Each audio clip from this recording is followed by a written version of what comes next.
nous allons dessiner un boîtier. Le boîtier, on l'aperçoit ici en bas. La partie du fond, le fond, sera la pièce dessinée en bleu et le couvercle, la pièce en gris. Alors, dans un premier temps, nous allons dessiner la pièce en bleu, soit le fond. Alors, ou le boîtier. Je vais ici créer une esquisse et sélectionner le plan ici de face. En fait, pardon, de dessus. Comme ça ici. Et je vais créer par le centre, ici, un rectangle. Ensuite, je vais le coter, ce trait à 100 mm. Oh, ici j'ai une cote d'angle qui est apparue, donc j'annule. Je reprends. 100. Enter. Ici, 100, voyons. Ici, donc 150. Une fois que le rectangle est dessiné, je vais faire des arrondis au boîtier. Alors, je vais choisir ici un rayon de courbure après avoir sélectionné deux arêtes. 10 mm, c'est un rayon qui convient. Donc, je le confirme, Enter. J'ajoute à ma sélection en cliquant à nouveau sur les autres traits, ici comme ça. Et j'obtiens 4 congés. Je termine mon esquisse. Et je reviens à une vue isométrique. Une fois que c'est fait, je crée une extrusion, soit la profondeur du boîtier, que je vais choisir à 20 mm. Et je vais choisir l'orientation ensuite.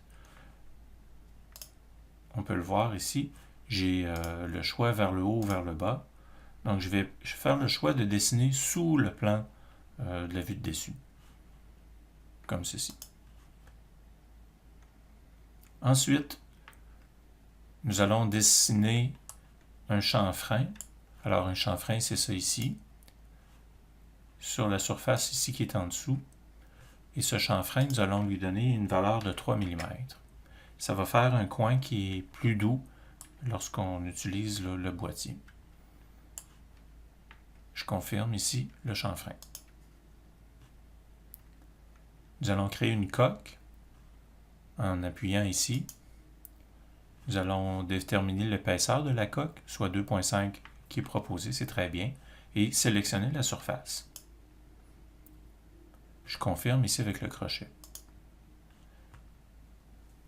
Il me reste à placer 4 vis qui vont fixer le couvercle. Alors j'utilise un nouveau sketch, soit une nouvelle esquisse, ici, et je sélectionne ici la vue de dessus, mais en fait la surface du boîtier. Et je place ici ma vue de dessus, là, afin de bien dessiner ma pièce. Je désire que les cercles que je vais dessiner soient liés à la géométrie, la bordure extérieure. Donc, pour faire ça ici, ce que je vais faire, le plan, ce sera le plan ici. Je vais aller sélectionner des... ici, je vais utiliser la géométrie existante. Ici, ici, ici et ici. Donc, ce que j'obtiens, c'est le point centre avec une relation avec la géométrie. Et ça, vous allez comprendre dans quelques instants pourquoi c'est si puissant, cette technique.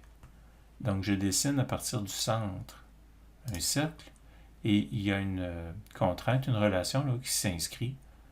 Ce cercle va demeurer toujours lié à la bordure. Il sera tangent là, ici, à la surface extérieure.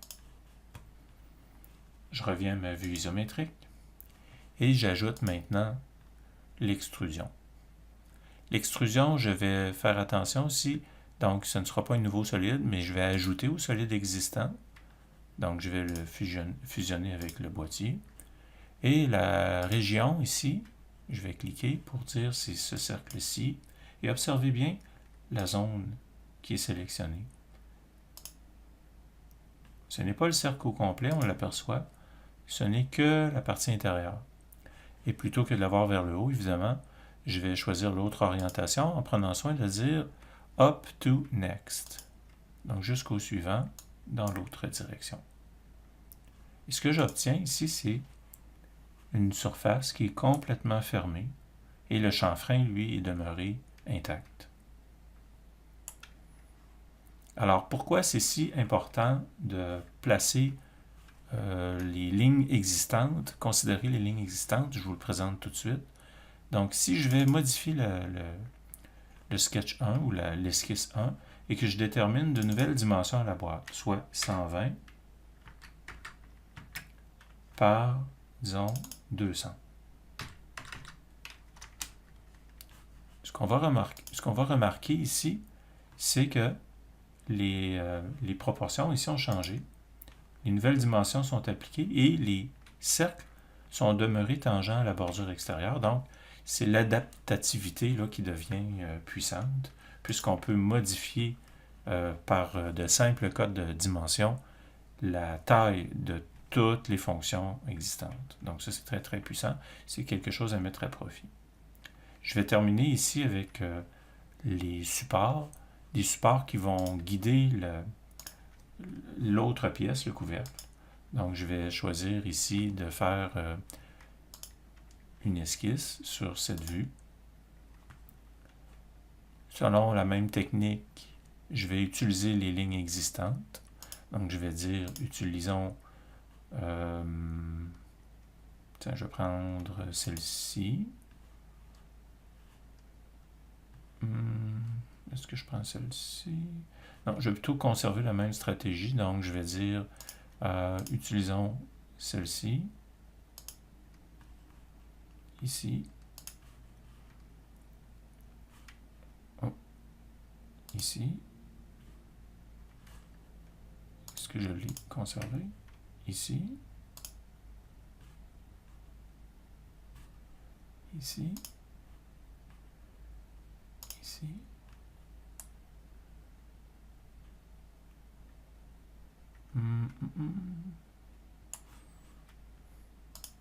Utiliser.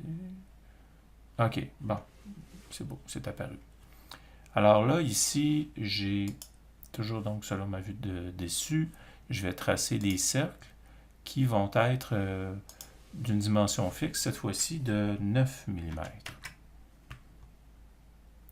Donc, 9, Enter. Ici aussi. 9.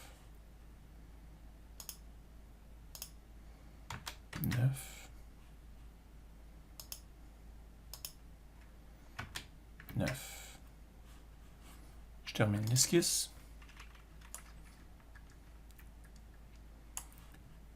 Je vais extruder, toujours en addition de 3 mm cette fois-ci. Ça, ici, donc ce sont les 4 cercles d'une hauteur de 3 mm. Donc ça, c'est parfait, je confirme. Et finalement, je vais faire des trous pour les vis. Une dernière fois, donc l'esquisse.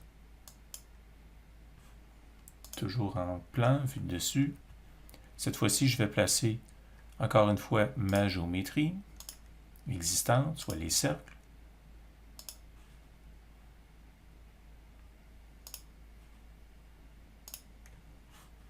Et je vais venir positionner des points. Ces points serviront au perçage. Comme ceci. Je reviens ici en isométrie. Et cette fois-ci, j'utilise un perçage simple, donc d'une dimension, donc diamètre 3 mm, 15 mm de profondeur. Je sélectionne les points.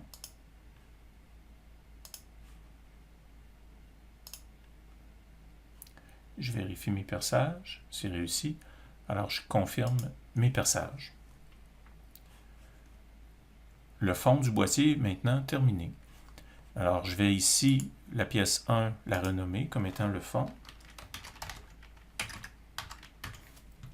Et je me préparerai à dessiner la seconde pièce.